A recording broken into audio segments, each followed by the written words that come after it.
વડોદરા શહેરના તરસાલી વિસ્તારની એક સોસાયટીમાં કૂતરો પાળવાના મુદ્દે વિવાદ ઉગ્ર બન્યો છે. ભાડે રહેતા પરિવારને સોસાયટીના કેટલાક રહીશોએ માર માર્યાનો આક્ષેપ કરવામાં આવ્યો છે. તો આ મારામારીનો વિડીયો સોશિયલ મીડિયા પર વાયરલ થયો. વિડીયોમાં એક સગીર અને મહિલાને માર મરાતો હોવાનું દ્રશ્ય જોવા મળ્યું છે. ઘટનાને લઈને વિસ્તારમાં ભારે ચર્ચા અને તણાવનો માહોલ જોવા મળ્યો. તો પ્રાથમિક માહિતી મુજબ કૂતરો પાળવાના મુદ્દે વિવાદ સર્જાયો હતો. આ સમગ્ર મામલે મકરપુરા પોલીસે તપાસ કરી વધુ કાર્યવાહી હાથ ધરી છે. હું હમણાં 10મા ધોરણમાં અભ્યાસ કરી રહ્યો હતો. મેં મારી માસી જોડે બહાર ફરવા ગયો હતો અને હું આવ્યો તો મને નથી ખબર, એ લોકોએ મને બધા ઘેરી રાખ્યો અને મને માર્યો છે. અને મને હમણાં થોડું પગમાં દુખાવો છે અને માથામાં બેઠીમાં એ લોકોએ કંઈ માર્યું છે. એ સોસાયટી વાળા હતા. બહુ બધા જણ હતા. મને મારી મમ્મીને, મારી બુવાને, મારી બહેનોને માર્યું છે લોકોએ. એમ નામ નહીં ખબર, મેં બહાર જ રહું છું અને મારી પાસે વિડીયો બી છે. કરી હતી એ બી થોડો સમય લઈને આવી હતી. જુલિયન પર્સ બંસલની એક્ઝેક્ટ સામે. એ નહીં ખબર. તરસાલી बाईपास. गीतांश ठाकुर गुरुमुख. मैं वहाँ पे रहती हूँ भाड़े से।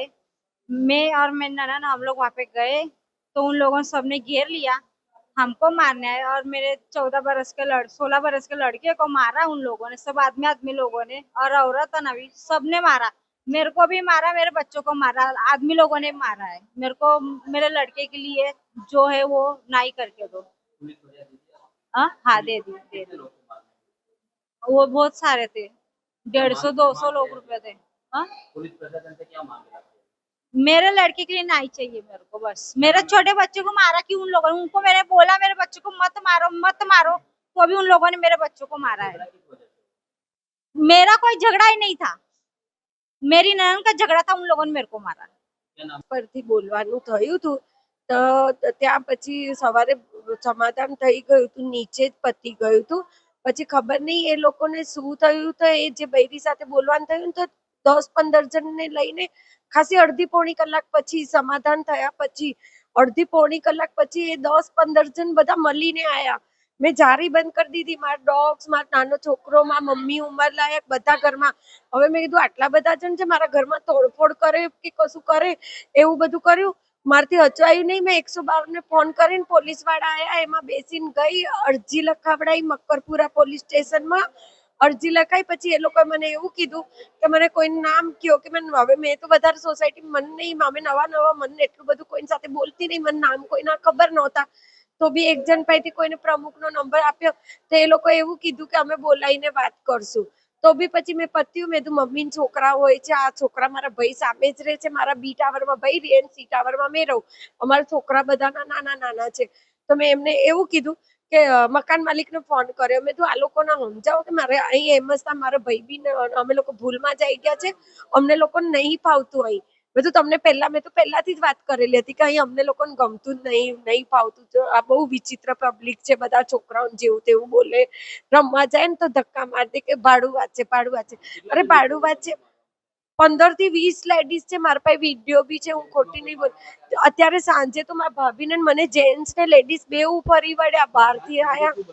સાંજે અમે મેન ભાભી નોકરી પરથી આયા, મારી છોકરી મને લેવા આવે, ભાભીની છોકરી લેવા આવે. તો અમે બેઉ જેમ આયા ને તો આમ હાથ કરીને રોક્યા અમને. તો અમે રોક્યા તો કે અઠવાડિયામાં મકાન ખાલી કરવા. મેં કીધું હા, મેં તમારે પહેલા મકાન માલિક સાથે વાત થઈ ગઈ, પતી ગઈ વાત, અમારે વાત નહીં કરવી. એ લોકો બસ કે તમારા છોકરાઓને તમારા ડોગ્સ છે આમ તેમ. છેલ્લા 2 મહિનાથી હેરાન કરી. વચમાં મહિના પહેલા બી છોકરીને કશું નતું, દવાખાને લઈ ગઈ તો બી કે નખ ઝરકો વાગ્યો તો બી અમે કીધું દવાખાને. ભાઈના પાસેથી એ લોકો 5 બિલ બી પડ્યા છે. હા છે. ભાઈએ 4000 રૂપિયા એ લોકોએ લીધા તો બી ભાઈ આપ્યા. એ પછી અમે લોકોએ નક્કી કર્યું, હારું ભાઈ અમારથી ભૂલ છે કે અમારા ડોગ્સ મૂંગા જનાવરને ખબર ના પડે, અમે આજ પછી નહીં ઉતરવા દઈએ કૂતરાઓને. અમે નહીં સોસાયટીમાં સમજ્યા આપણે કે તમારા છોકરા અમારા છોકરા. તો એ પતી ગયું હતું. તો પછી 1 મહિના પછી આજે મારા ડોગ્સ ને રેબીસ થયું, લાલ નીકળે ને, એલર્જી નીકળી છે, રેબીસ. તો એને આજે બતાવવા માટે નીચે લઈને ઉતરી છોકરી. મેં છોકરીને કીધું જા તું બતાવીને બેટા દવા લઈ લે. તો એ છોકરીના હાથમાંથી આમ છટક્યું, એ લોકો પાસે ગયું બી નહીં. યોગા કરતી લેડીઝ હોય જેવું કે કેમ તાક મારીને બેઠા હોય કે અમારે છોકરીઓ આ લોકોને હેરાન જ કરવા છે. છોકરીઓને મારી એક 13 વર્ષની મારી છોકરી છે ને 17 વર્ષની ભાભીની છોકરી છે, એ બેઉ બહેનો નીચે ઉતરી તો એ લોકોને બધી લેડીઝો ગંદી ગંદી ગારો આપે. તો છોકરી રડતી રડતી, બુઆ જલ્દી ચલો કે નીચે ઝઘડો થાય ને, આચું હજુ નીચે જ છે, મારી બેબી આંચલ છે. તો મેં મારી સાથે ઝઘડો થયો સવારે એ લોકોને, મેં ગઈ નીચે. મને, મારા ભાભીને, મારા ભાઈ, મારા છોકરા, મારા ભત્રીજાને, મારા બેબી છે એને, અમને 4-5 જણ, અમે એ લોકો આટલા 120-130 જણ. હા, 112 ને જ બોલાવી મેં. હા, આયા. એ લોકો બધાને બેસાડીને લઈ ગયા. હમણાં મકરપુરામાં એવું કીધું મને કે સમાધાન કરો. મેં તું સમાધાન નહીં, પહેલા મેં મારા છોકરાની હાલત જોઈશ. જો મારા છોકરાને વધારે હશે ને તો હું સમાધાન નહીં કરું, તો મારે આગળ કરવું છે. અને જો તો કે ના, એવું નહીં કે સમાધાન, મેં તમે FIR કરો તો કે તમને પોલીસમાં બેસાડી દઈએ, તમને જેલમાં બેસાડીશ. મેં તું વાંધો નહીં, અમને બેસાડો. પણ જે લોકોએ મારા છોકરાને, આજે મારો 16 વર્ષનો છોકરો છે, આટલા મોટા મોટા લોકોએ માર્યું છે, તમને પોતાને સાહેબ ખબર પડે જ. એ લોકો ખોટા ખોટા એક્સેપ્ટ લગાવે, પછી ગંદુ ગંદુ બોલે કે આ બૈરાવ ધંધા કરે, આમ તેમ. જીલિયન પર્સ, તરસાલી દાવત રેસ્ટોરન્ટની સામે. હા, મેં કીધું છે, મેં તો જો જે બી આક્ષેપો કરો છે ને, મેં ખોટું બોલીશ, મારા ભાભી ખોટું બોલશે, તમે કેમેરા ચેક કરાવો, જે હશે સામે આવી જશે. આજકાલની ગીતાબેન, મેં કીધું આજકાલથી નહીં રહેતા, આજે 8-9 મહિનાથી રહીએ છીએ, એમને કહો કેમેરા ચેક કરે. હા,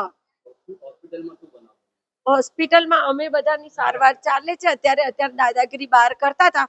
મેં તો અમારે તમારી સાથે વાત નહીં કરવી, જે છે પોલીસ સ્ટેશનમાં જોઈશું. પહેલા મારા છોકરાનું જોવા દો. મેં એ લોકોને, જે લોકોએ મારા છોકરા, મને મારા ભાભીને તો ઠીક છે, મારા છોકરાને આટલા બધા જણાએ માર્યું. મારા છોકરાને લીધે મારે કે એ આટલા 16 વર્ષના છોકરા, બિચારો સ્ટુડન્ટ, મારા ભણતો છોકરાને માર્યો છે. એ લોકોને બધા પોલીસ કે બસ એ લોકોને અંદર નાખો, ગમે તે જે કાર્યવાહી થતી હોય કરો, મારા છોકરા માટે કરો.